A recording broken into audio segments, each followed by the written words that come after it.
So good evening, classmates. Good evening, Father Van. So tonight we'll be discussing a topic that lies at the very foundation of our society, which is law and government. So these two are inseparable concepts that shapes the way we live, governed, and coexist as citizens of the state.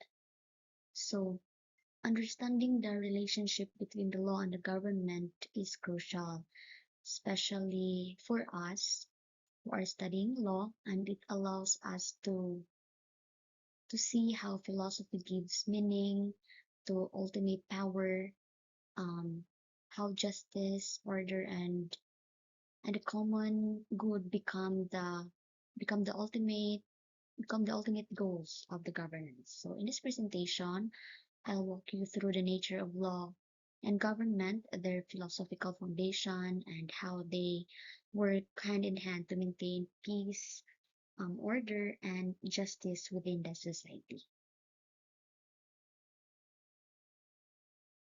So, moving on to the concept of legitimacy, one important philosophical and legal issue we encounter is the idea of political political question. Political questions are concerned with the issue dependent upon the wisdom, not the legality of a particular measure. Political questions are those that involve matters of public policy, political judgment, and the allocation of resources. They are typically left to the discretion of government officials, as courts are not equipped to make policy decisions or to weigh the competing interests in this issue. So, political questions guide it refers to matters that are not about the legality of government action, but rather about the wisdom or policy judgment. So these are issues that deal with political discretion, for example, how resources are allocated, how foreign policy is conducted, and how certain public programs are implemented. So, in simpler term, these are decisions that belongs to the executive or legislative branches, not the courts. So the judiciary cannot intervene in these matters because they are political, not judicial evaluation.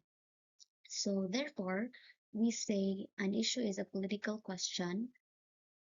We mean that it matter of a legitimate political authority, something entrusted to the wisdom of government um, rather than to the courts for legal judgment. As to the legitimacy of the Aquino government, the legitimacy of the government of President Corazon Aquino was likewise sought to be questioned with the claim that it was not established pursuant to the 1973 Constitution, that the case was dismissed by the court. So the legitimacy of Aquino government was declared a justiciable matter, meaning it was not something that the courts decide upon. So instead, it belongs to the realm of politics, where the people themselves are the ultimate judge. And indeed, the Filipino made their judgment through the People Power Revolution. They collectively expressed their will and accepted the leadership of President Corazon C. Aquino.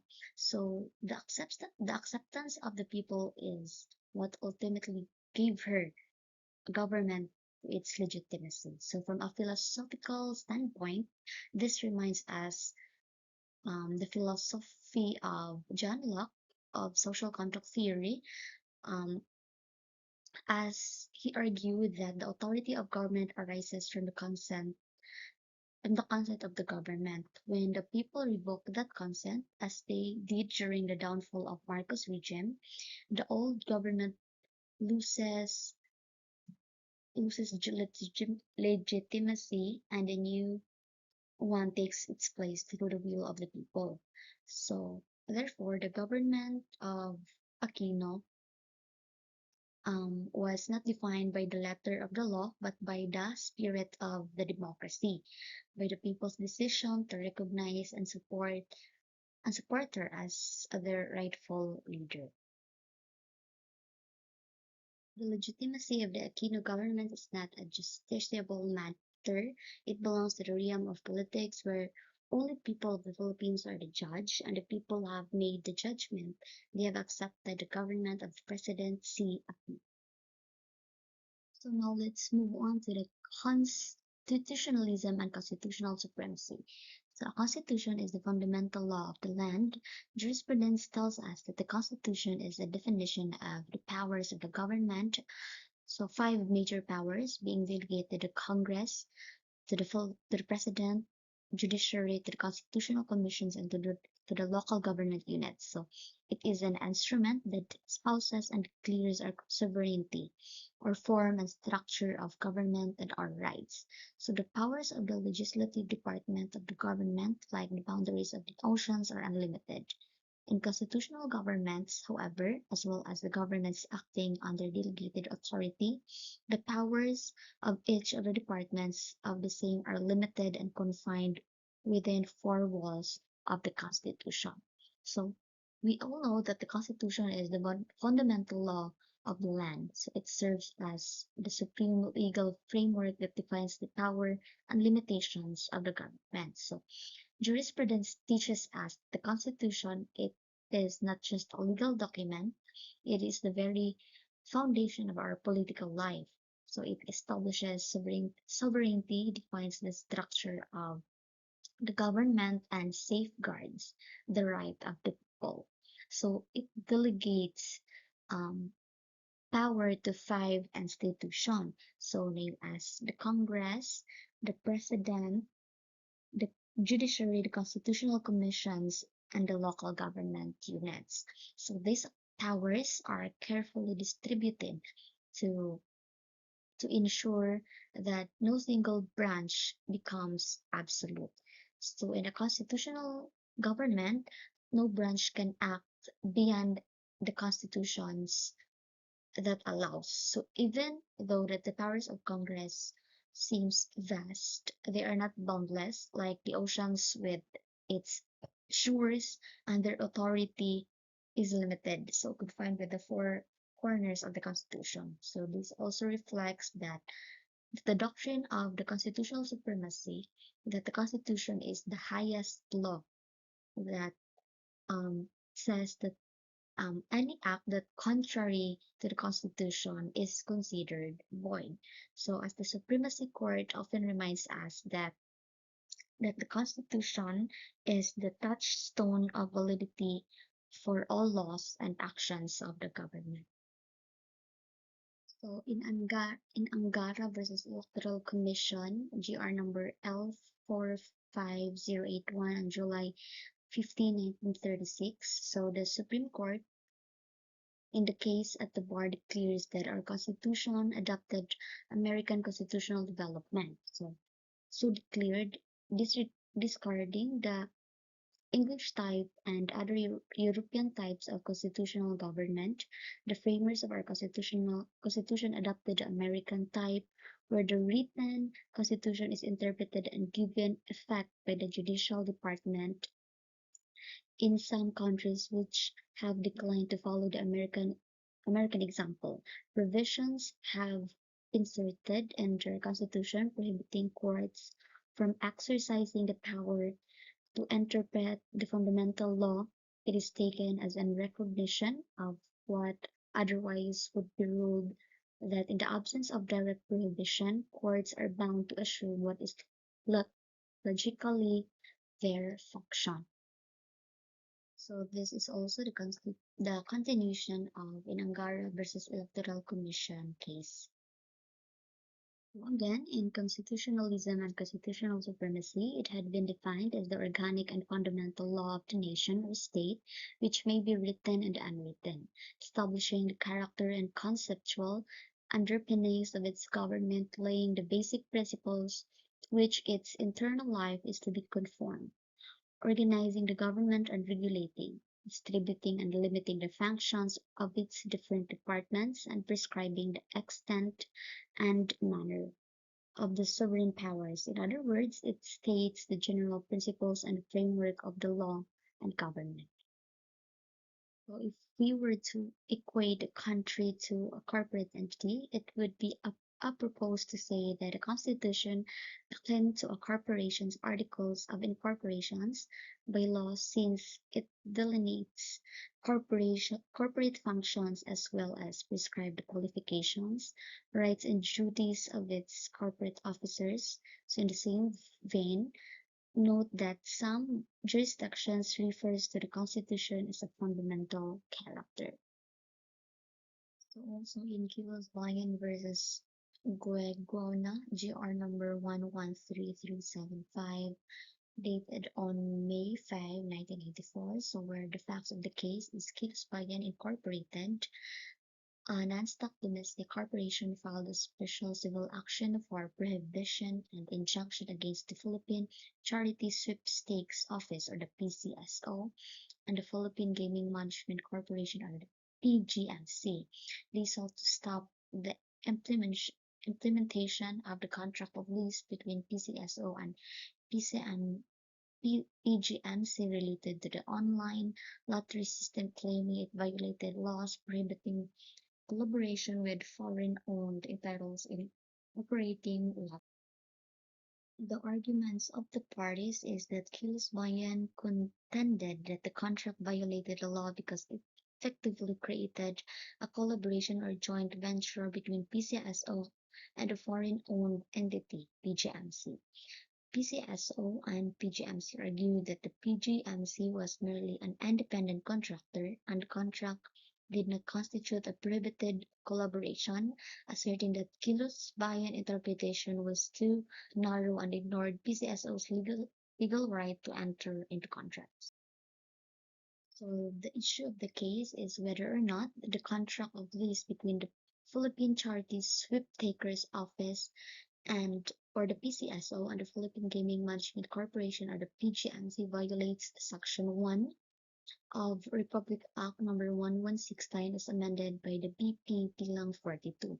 So the Supreme Court ruling that the court agreed with the petitioner that it does, notwithstanding its denomination or designation as a contract of lease, a careful analysis and evaluation of the provisions of the contract and consideration of contemporaneous acts of the PCSO and the PGMC indubitably disclose that the contract is not in reality a contract of lease under with PGMC is merely independent contractor for the piece of work, but where the statutory prescribed collaborations or association in the lease or joint venture at the most exist between the contracting parties.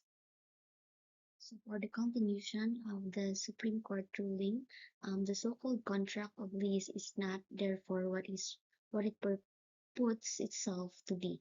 So its denomination as such as crafty device, a carefully conceived to provide a built-in defense in the event that the agreement is questioned as violation of Section 1 of the PCSO's Charter.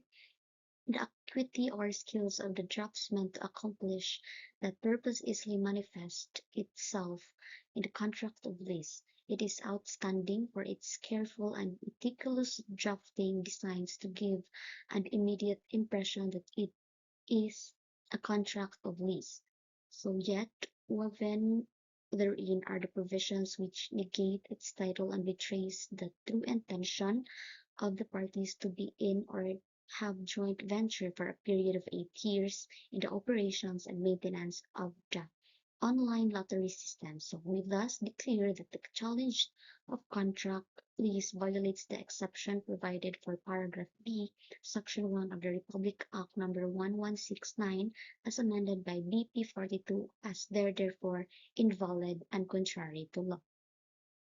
So in the instant case, there is a present of a clear case of disregard of constitutional or statutory prohibitions by the public respondent agency or instrumentality of the government, showing that a constitutional or legal provision is patently being disregarded by an agency or instrumentality whose act is being assailed can scarcely be disregarded by the court. So, in other words, the court cannot ignore clear constitutional violations. So, locus standi. Right to sue is tied to the seriousness of the legal issue if a clear and significant violations of the Constitution or law is shown.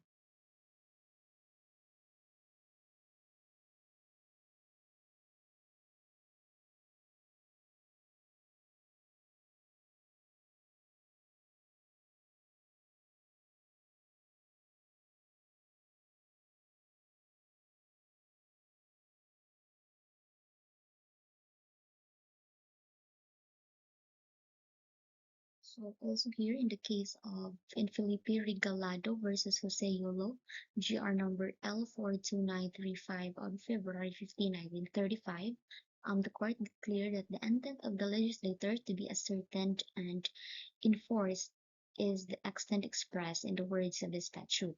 So if the legislative intent is not expressed in some appropriate manner, the courts cannot by interpretation speculate as to an intent and supply a meaning not found in the phraseology of the law.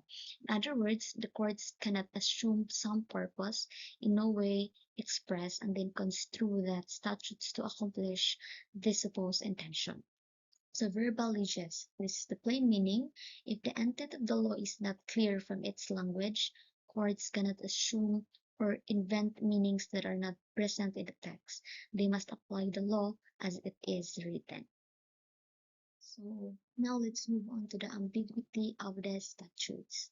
So when the ambiguity is the present in the phraseology, the intent of the framers of the Constitution must be considered, conscience and equity should be considered in the construction of statutes. So the courts are not to be hedged in the by the literal meaning of the language of the statute. So the spirit and the intendment thereof must prevail of the latter. This rule of construction is especially applicable where adherence to the letter of the statute would result in absurdity or injustice. It would lead to unjust or absurd results. Finally, the fundamental law must be understood and interpreted as its entirely as a whole. So, in statutory construction, when there is ambiguity, meaning dili klaro or naay duha ka meaning ang wordings sa law, the courts must not rely only to the literal meaning of the words. So instead, they must look into the intent of the framers. So unsa gyud ang tuyo o tumong sa law or the constitution. So this is based on one of the most important rules in statutory construction where the spirit and the intent rule. So the courts are guided not by what law says, but what the law means. So as the saying goes, the letter telleth, but the spirit giveth life. So therefore, when the language of the Constitution or the statutes is unclear, conscience and equity should guide the courts in interpreting. So as discussed in the statutory construction, this is known as the interpretation according to the intent of the lawmaker. So ang law dapat sabton sumala sa tuyo ug sa naghimo niini. So lastly, the constitution must be read as a whole. So dili siya pwede puniton lang nato ang provisions um bahin sa pagsabot sa uban. Okay, so the fundamental law must be understood in its entirely as a single harmonious document that expresses the principle of justice, equity, and order. Example case here is Manila Prince Hotel versus GSIS, GR number 122156 on February 3, 1997. So the facts of the case is that Manila Prince Hotel or the MPH filed a petition against the Government Service Insurance System or the GSIS GSIS, seeking a temporary restraining order or the TRO to prevent the sale of Manila hotel shares to Rinong Berhad, arguing that the sale violated the Filipino First policy in the 1987 Constitution. So the Manila Prince Hotel argued that the policy should prioritize Filipino bidders. GSIS decided to sell 30 to 51% of Manila Hotel Corporation shares as a part of the privatization program. So two bidders emerged, Manila Prince Hotel with a bid of 41.56 per share, and whereas Reno Berhad is also with the 44 pesos a share. Although Reno Berhad was the highest bid of to MPH to match RB speed and invoke the Filipino First policy under the Section 10, Article 12 of the 1987 Constitution. So the GSIS refused to MPH offers, leading Manila Police Hotel to file a petition for a TRO to halt the sale to the RB, and the TRO was granted. So these are the arguments of the parties where RB challenged the TRO by arguing that the Filipino First policy is not self-executing and requires implementing legislation. So additionally, RB claimed that Manila Hotel does not qualify as a national patrimony.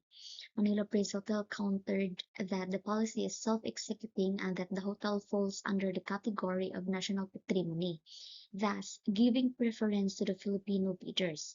So the issue of the case is whether or not Rinong Berhad be admitted as the highest bidder and hence be proclaimed as the legit buyer of shares. So the Supreme Court ruled that no, Manila Prince Hotel should be awarded the sale pursuant to Article 12 of the 1987 Constitution.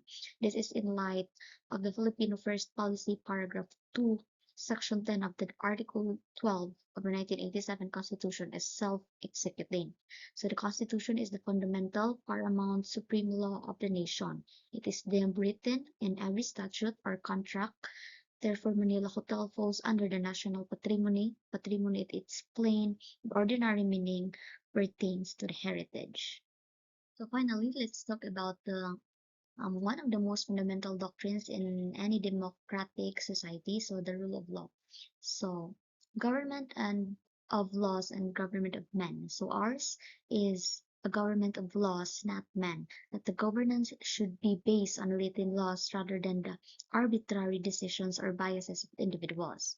So laws should be fair and just, aligned with moral and ethical standards. It implies that the law itself should reflect a sense of inherent justice that is consistent with the human nature and rationality.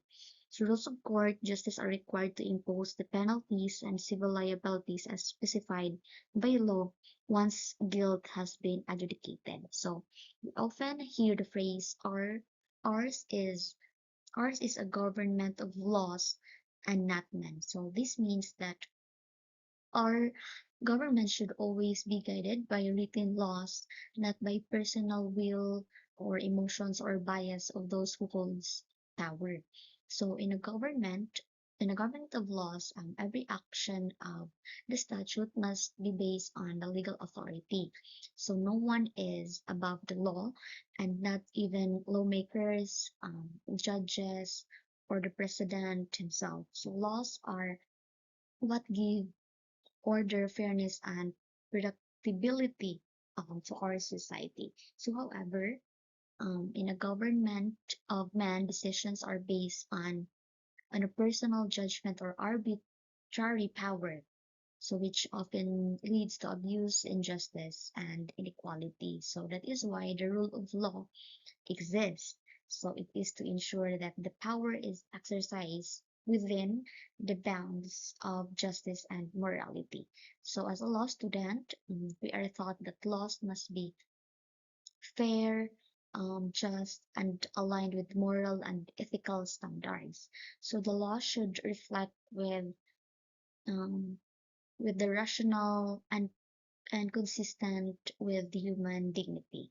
So under the rules of court, for instance, judges as required to impose the penalties and civil liabilities as provided by law once guiltness has been established. So this shows that even the judiciary, the interpreters of the law are still bound by the law itself.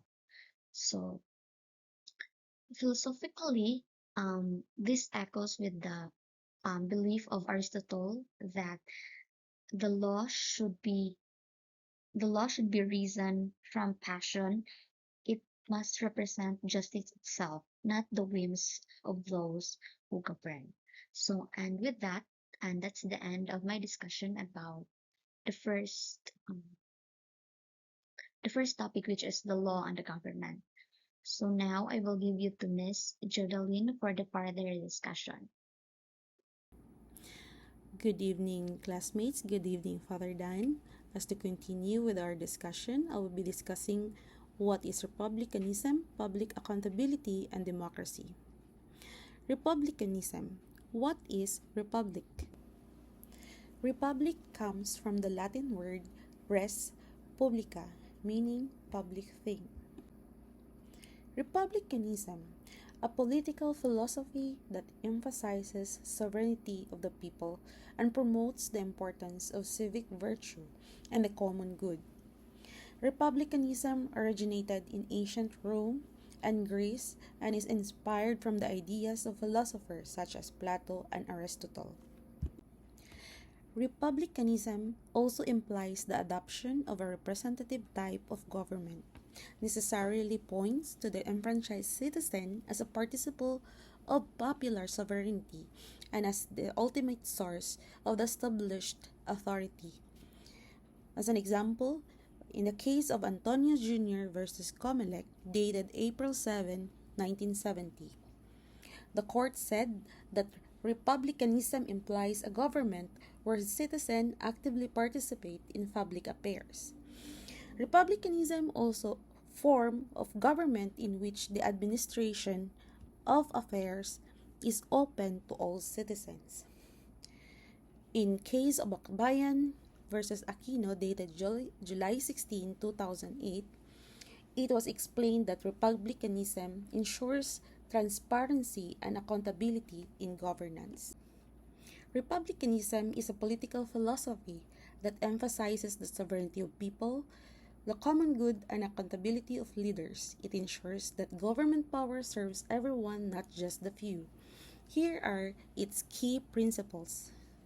First, freedom as non-domination. This principle means true freedom is not just the absence of interference, but the absence of domination. No person or government should have arbitrary power over others.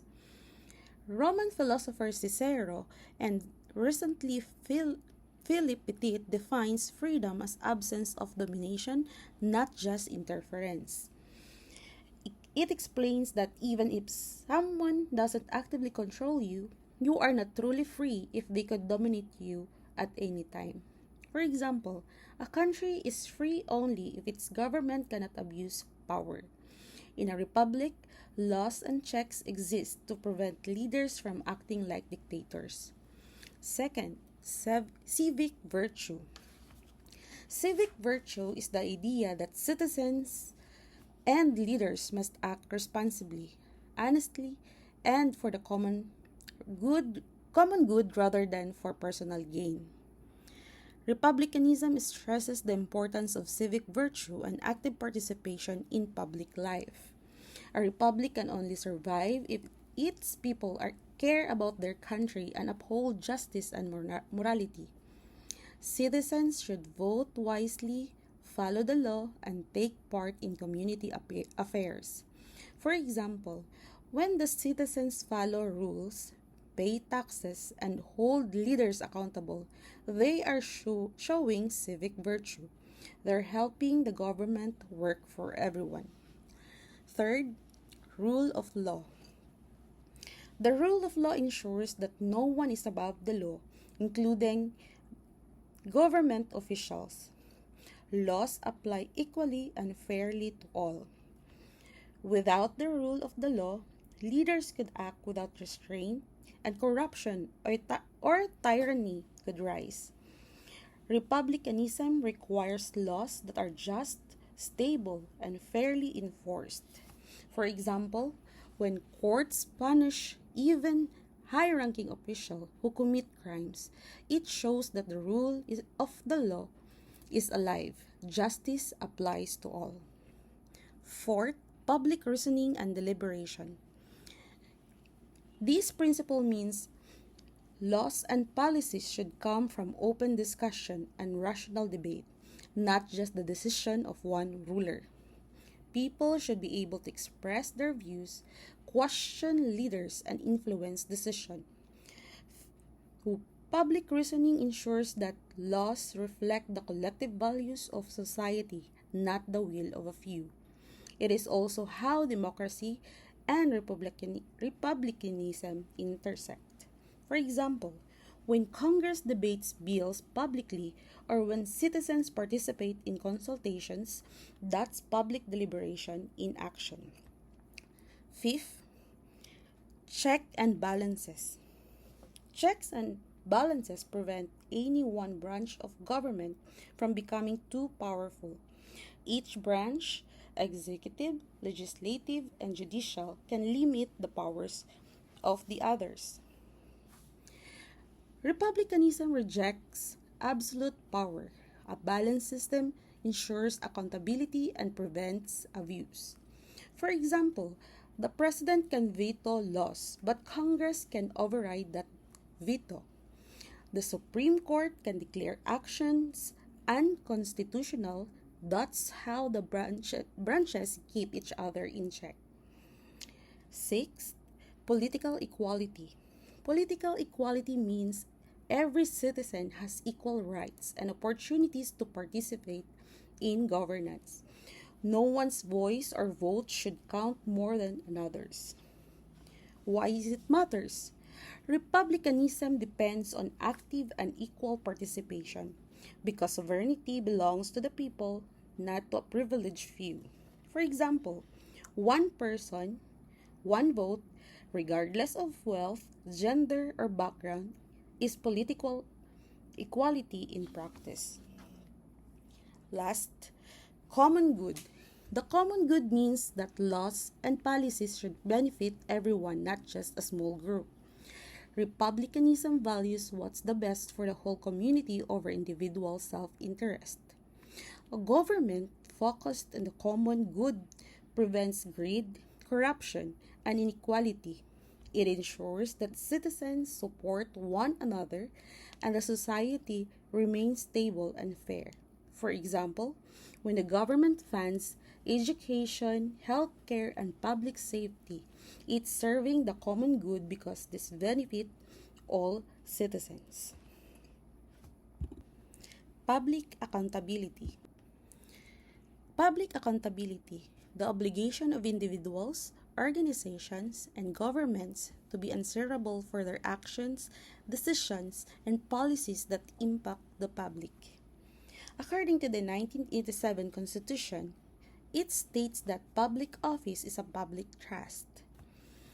Public servants are expected to exhibit the highest degree of honesty and integrity and should be made accountable to all those whom he serves. For example, the Civil Service Commission. Under Section 3, Article 9-B of the 1987 Constitution, the Civil Service Commission, as the central personnel agency of the government, shall establish a career service and adopt measures to promote morale, efficiency, integrity, responsiveness, progressiveness, and courtesy in the civil service. It shall strengthen the merit and reward system, integrate all human resources development programs for all levels and ranks, and institutionalize a management climate conducive to public accountability. It shall submit to the President and the Congress an annual report on its personal programs. This ensures that our government is composed of competent and trustworthy public servants. Public accountability maintains transparency and trust between the government and the people. Lastly, democracy. Democracy is the form of government in which the sovereign power resides in and is exercised by the whole body of free citizens, directly or indirectly, through a system of representation as distinguished from a monarchy, aristocracy, or oligarchy. Democracy also defined as government by the people. Decisions are often made based on majority rule. Democracy was originated from Greece and inspired by philosophers like Socrates, Plato, and Aristotle. Aristotle argued that the best government is the one that promotes the common good, a principle that continues to influence democratic legal systems. John Locke taught that government gained authority from the consent of the governed. Rousseau emphasized the social contract, meaning citizens agree to follow laws for the good of all. Montesquieu introduced separation of powers to prevent abuse by any branch of the government. Locke argued that legitimate governments derive their authority from the consent of the governed. In a legal system, this means laws must be created through fair and representative institution, and the people must have avenues for participating in lawmaking process. While democracy emphasizes the role of the majority, legal system must also protect the rights of minority. The intersection of republicanism, public accountability, and democracy. A republican system is premised on democratic ideals. Republicanism ensures that the law protects citizens from domination. Public accountability holds those in power responsible for their action, and democracy guarantees that the laws reflect the collective voice and protect individual rights. The Philippines is a democratic and republican state. Sovereignty resides in the people, and all government authority emanates from them.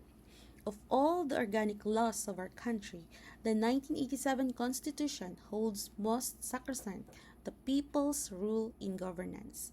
The word democratic was added to republican in Article 2, Section 1 of the Constitution as a pardonable redundancy to highlight the importance of the people's rule in the government. That's all. Thank you.